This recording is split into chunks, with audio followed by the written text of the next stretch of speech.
Hello, everyone, and welcome to English Pod. My name is Marco. My name is Catherine, and today we've got some kids for you in this dialogue. They're doing something that's very common in America. I'm not so sure if it's common elsewhere, but we'll find that out later. So today we're going to ask for money because we are having a fundraiser.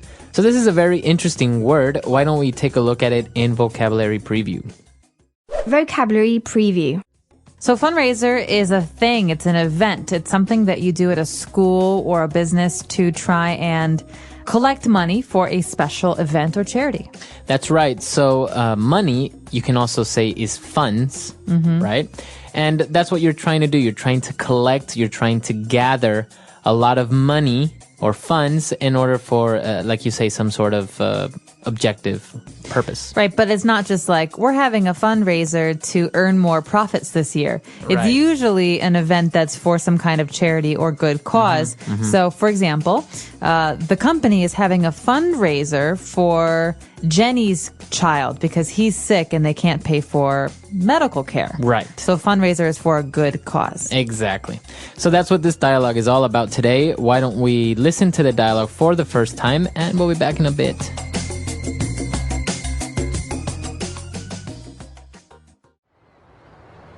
Okay, Mark, it's your turn to ring the doorbell. I did it last time. I hate going door to door, and I hate asking for money. But we need to raise enough money for the school fundraiser so that our class can win the pizza party. You do want to have a pizza party, don't you? Yes, but Just go already. no one's coming. Try again. Maybe there's no one home. Of course there's someone home. There are 2 cars in the driveway and I can see lights on in the house. Hello? Anybody home? We would like to know if you want to sponsor us in our school fundraiser. 50% of the profits go towards the new school playground. I don't know why anyone would want what's in this catalog anyway. It's just a bunch of tacky Christmas ornaments, CDs of old people singing Christmas songs, and special crackers and cheeses and boxes of chocolates. You don't like chocolate? Not this kind. They've got weird names like ganache and praline. Look, I just saw someone walking around inside. These people are being very rude. Finally, someone's coming. They don't look too happy. Hi, sir. Would you like to sponsor us or make a donation to What grade are you kids in? grade 7? Then for goodness sake, don't you see this sign? Can't you read? No soliciting? All right, so obviously the kids are selling candy and a lot of different things for their new playground. That's the fundraiser, right? Mm-hmm. So they use a lot of interesting words and phrases there. Why don't we take a look at a couple of them on Language Takeaway? Language Takeaway. Well, the first word is one that, Marco, you've already talked a little bit about today. We talked about fundraiser, to raise. Well, we do have the verb here, to raise enough money. Mm-hmm. So raise is a verb that means to collect or gather or to get.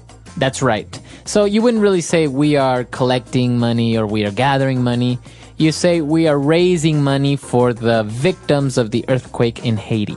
That's right. So the reason we don't say we are earning money is because you're not doing any work. Right. Really. You're not going to the job at 9 o'clock and leaving the job at 5 o'clock. Mm-hmm. You're actually asking people for donations. Exactly. So that's what you're doing. You are raising money. And now moving on, another way that you can help people maybe through a charity or donation is also to sponsor someone or something. Okay, so people can sponsor events or people, and companies can also do this as well. So to sponsor someone is basically to give them money in support of a cause. Right. For example, have you ever done one of those 5K runs or 10K runs? Mm-hmm. Did you have to collect sponsors basically to find people who would help pay money for you to do this run? Not personally, but I know people who have, who actually get companies interested, and maybe that person, for example, is going to run 5 kilometers in this race in order to raise money for victims of some serious illness. And so they get sponsors, they get companies to donate money for this cause.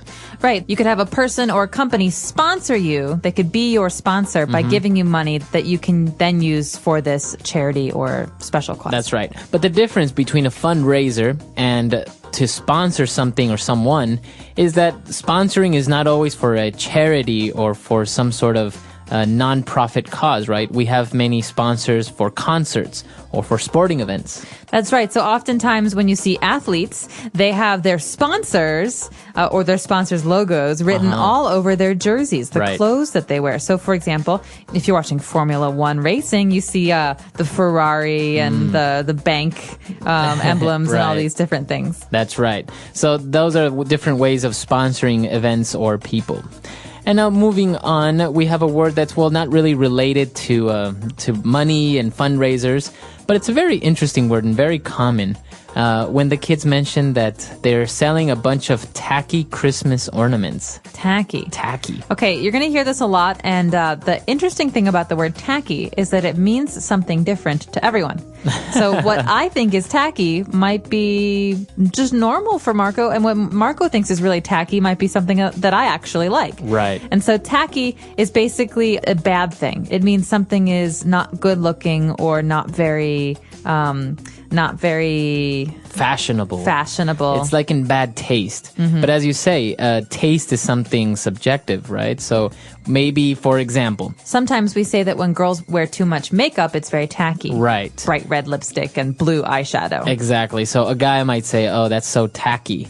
Whereas another person might not think it's tacky at all. So this happens a lot, and we use this word a lot with decorations, for example. For someone's house, you may describe it as tacky, or a restaurant or a bar. Right. So for maybe sometimes those Italian restaurants that have the red and white checkered tablecloths and the pictures of the Italians with the mustaches, I might think that's a little bit tacky, but maybe you think it's cute. Right. So something that's tacky. And as we say, people use it all the time. And it's not necessarily a bad thing. You can just say, oh, it's a little bit tacky, or I think this thing is a little bit tacky. Okay. And that's it, right? Solicit, okay. And our final word on language takeaway, towards the end of the dialogue, when the kids were reading the sign said no soliciting, and they didn't understand what that means. What does it mean when you have a sign that says no soliciting?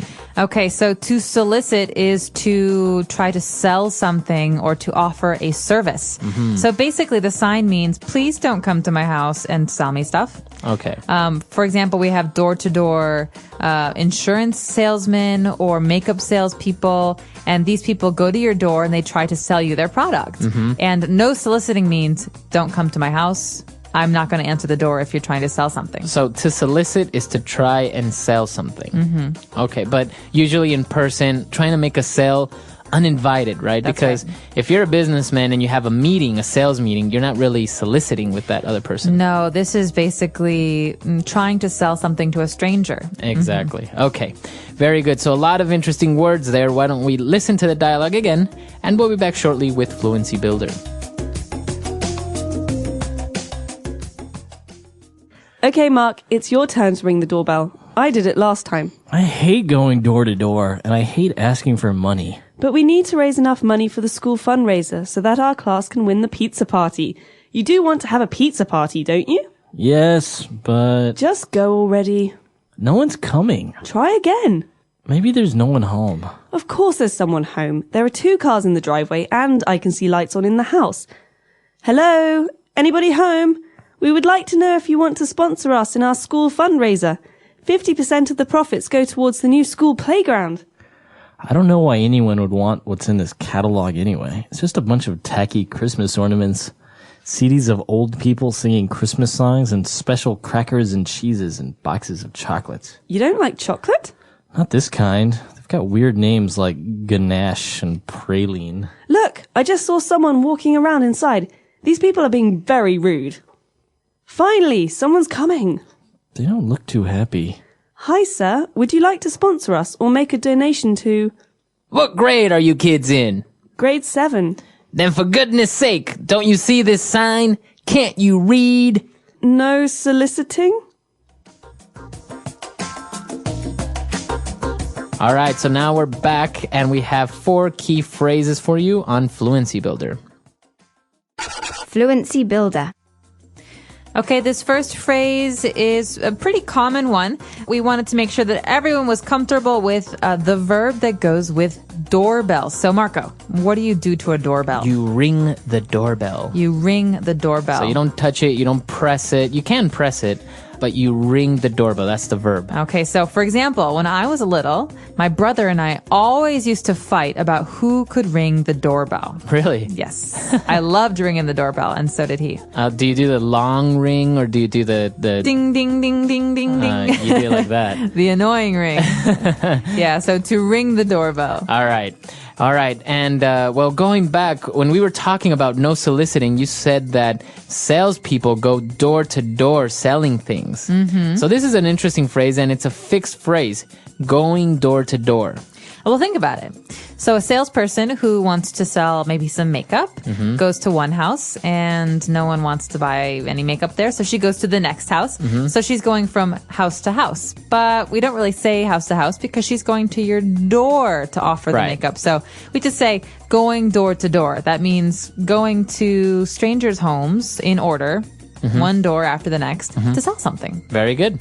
You go door to door. So you, for example, someone can go door to door asking for some sugar. That's right. Or we could say he is a door to door salesman. Door to door salesman. Very good. All right. And now we have an interesting question, and it's a very good one because it's a question that comes up a lot. When somebody asks you, if you're studying, for example, what grade are you in? Okay, what grade are you in?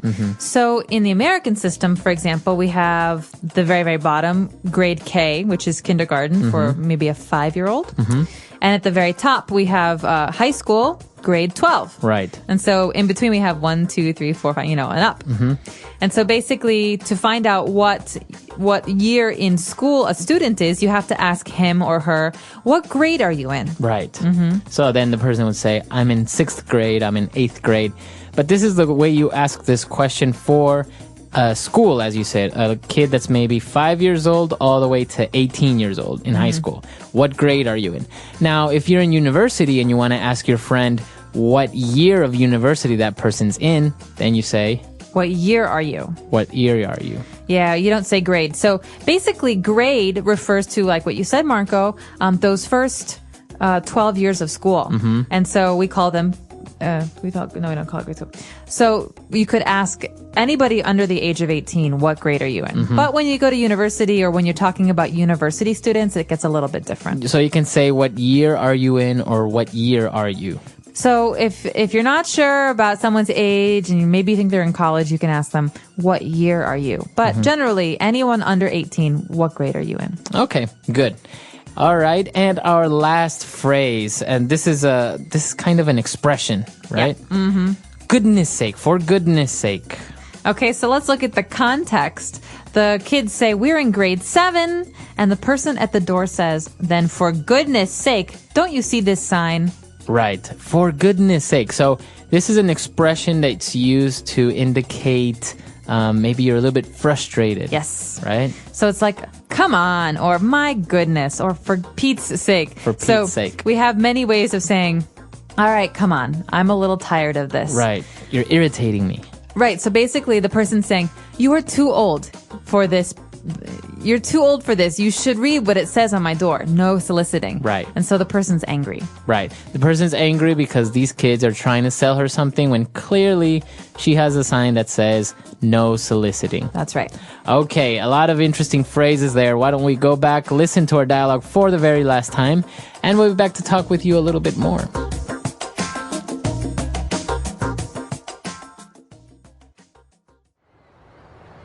Okay, Mark, it's your turn to ring the doorbell. I did it last time. I hate going door to door, and I hate asking for money. But we need to raise enough money for the school fundraiser so that our class can win the pizza party. You do want to have a pizza party, don't you? Yes, but... Just go already. No one's coming. Try again. Maybe there's no one home. Of course there's someone home. There are 2 cars in the driveway and I can see lights on in the house. Hello? Anybody home? We would like to know if you want to sponsor us in our school fundraiser. 50% of the profits go towards the new school playground. I don't know why anyone would want what's in this catalog anyway. It's just a bunch of tacky Christmas ornaments, CDs of old people singing Christmas songs and special crackers and cheeses and boxes of chocolates. You don't like chocolate? Not this kind. They've got weird names like ganache and praline. Look, I just saw someone walking around inside. These people are being very rude. Finally, someone's coming. They don't look too happy. Hi, sir. Would you like to sponsor us or make a donation to... What grade are you kids in? Grade 7. Then for goodness sake, don't you see this sign? Can't you read? No soliciting?